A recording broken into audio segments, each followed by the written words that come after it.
छत्रपती संभाजीनगर औरंगाबाद महानगरपालिकेसमोर लाल बावटा रिक्षा चालक व मालक संघटनेतर्फे ॲडव्होकेट अभय टकसाळ यांच्या नेतृत्वात निदर्शने केली। प्रमुख मागणी होती रिक्षासाठी पिकअप पॉइंट देण्यात यावा आणि नो पार्किंगमध्ये ज्या गाड्यांना रिक्षांना पावती देण्यात आलेली आहे त्या पावत्या रद्द करण्यात यावा आणि इतर सेवा रिक्षा चालकांना देण्यात यावा। या मागणीसाठी एक माणूस त्याचा काय जबाब दो, गेलेल्या गाडीमध्ये एकच माणूस त्याचा काय जबाब दो, उपमहापौर एकट्याच गाडीमध्ये त्याचा काय जबाब दो, पंतप्रधानाचे उपमहापौर ऐकत का नाही जबाब दो, प्रधानमंत्र्याचे उपमहापौर ऐकत का नाही जबाब दो, इंधन बचत केलीच पाहिजे, इंधन बचत केलीच पाहिजे, इंधन बचत केलीच पाहिजे, उपमहापौर प्रधानमंत्र्याचं ऐकत कसं नाही जबाब दो, महापौर प्रधानमंत्र्याचं ऐकत का नाही जबाब दो, स्थायी समिती सभापती प्रधानमंत्र्याचं ऐकत का नाही जबाब दो, इंधन बचत केलीच पाहिजे, बिना तेलाच्या भाज्या खाल्ल्याच पाहिजे, मंत्र्यांनी बिना तेलाच्या भाज्या खाल्ल्याच पाहिजे,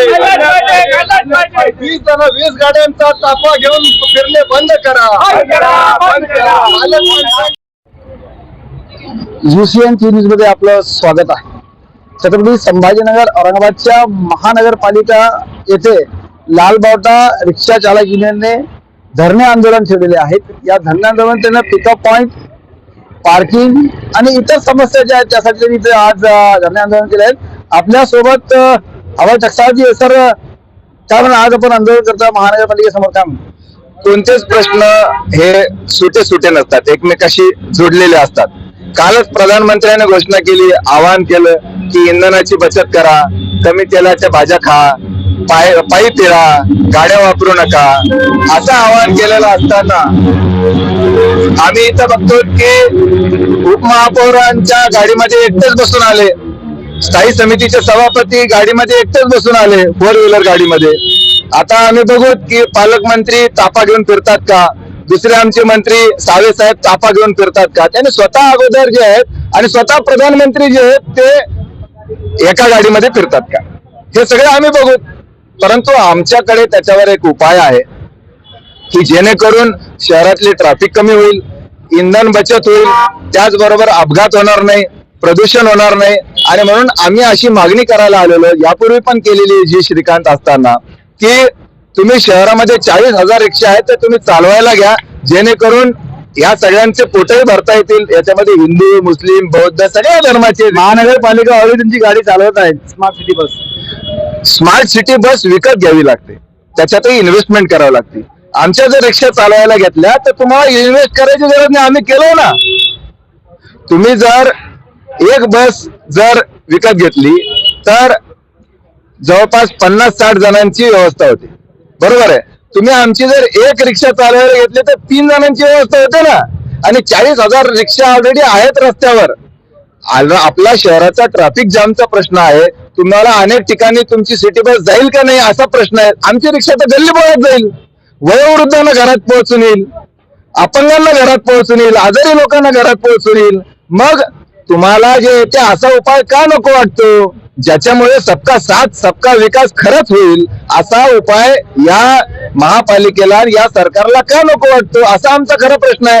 दुसरा आमचा प्रश्न आहे, यांना तोंड दाबून बुक्यांचा मार होते, पार्किंगच दिली नाही आणि नो पार्किंगच्या पावत्या देतात, रिक्षा स्टँड दिले नाही, पिकअप पॉइंट नाही, ड्रॉप पॉइंट नाही, लाईन मार्किंग नाही, म्हणजे कुठेही उभं राहिलं शीट बी मेरी और पट बी मेरी असं सगळं चाललेलं आहे। आणि त्यामुळे यांना नो पार्किंगचे दंड दिले जातात, ते लाखो रुपयाचे आहेत, आमदनीच काही नाही और खर्चा रुपया हो रहा, ऐसी बात आहे। म्हणून आमची अशी मागणी आहे, आज पुन्हा नवीन आयुक्ताला आम्ही भेटणार आहोत, ते काय प्रतिसाद देतात बघू। आणि जर त्यांनी चांगला प्रतिसाद दिला नाही तर ज्या दिवशी आमचा रिक्षावाला जागा होईल इथं आम्ही असा घेराव करून टाकू की यांना बाहेरच पडता येणार नाही। थोडक्यात उत्तर द्यायचं आहे, काल पंतप्रधान मोदी यांनी जे सांगितलं आहे, सोने खरेदी करू नका, गोड तेल वापरू नका, इलेक्ट्रॉनिक गाड्या वापरा आणि जास्त तर मेट्रो वगैरे या सरकारी ज्या गाड्या आहेत त्याच्या मध्ये फिरा, असं तुम्हाला असं वाटतं का काही आर्थिक परिस्थिती खराब आहे देशाची काही असं?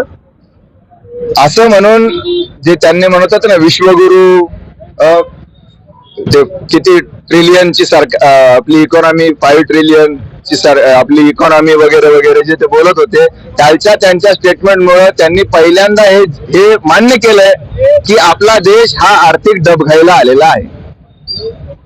आर्थिक डबघाईला आलेलं आहे त्यांनी मान्य केलेलं आहे. यापूर्वी जे ते 90 कोटी लोकांना 5 किलो गहू द्यायचं जाहीर करून त्यांनी मान्यच केलेलं होतं. परंतु आता काही त्यांनी ऑफिशियली मान्य केलेलं आहे. परंतु असं करून त्यांनी त्यांचं जे काही जबाबदारी आहे ती पुन्हा झटकलेली आहे. लोकांनी मोठ्या अपेक्षेने त्यांना निवडून दिलेलं होतं. त्यांनी सोनारांच्या पोटावर लाथ मारली. सोनारांकडे काम करणारे आमचे जे मजूर आहेत त्यांच्या पोटावर लाथ मारतायत. वर्क फ्रॉम होमचं आवाहन करतायत. आमच्या रिक्षावाल्याने वर्क फ्रॉम होम कसं करायचं, हातगाडीवाल्याने वर्क फ्रॉम होम कसं करायचं, अनेकांना वर्क फ्रॉम होम करता येणं शक्यच नाही. त्यांनी वर्क फ्रॉम होम केलं की त्यांना उपाशी मारावं लागेल. त्यांच्या अगोदर पोटापाण्याची व्यवस्था करा. त्यांना दर महिन्याला 10,000 रुपये द्या आणि मग म्हणा तुम्ही घरात बसा म्हणून. असं कसं ते म्हणतात? हे तुगलकी नियम लावणं हे काय बरोबर नाहीये आणि म्हणून गमतीचा भाग नाहीये. याचे फार दुष्परिणाम मोठे होणार आहेत. लॉकडाऊनची अजूनही आपल्याला त्याच्यातून आपण बाहेर आलेलो नाही. आपण खूप लोकांना गमावलेलं आहे. लॉकडाऊन मध्ये लोक उपाशी मेले, पायी जावं लागलं. तर असं काही नरेंद्र मोदींचं काही बरोबर नाही असं आम्हाला वाटतं. काय ना आपलं? मी ॲडव्होकेट कॉम्रेड अभय टकसाळ, लाल बावटा रिक्षा चालक युनियनचा अध्यक्ष. Thank you sir.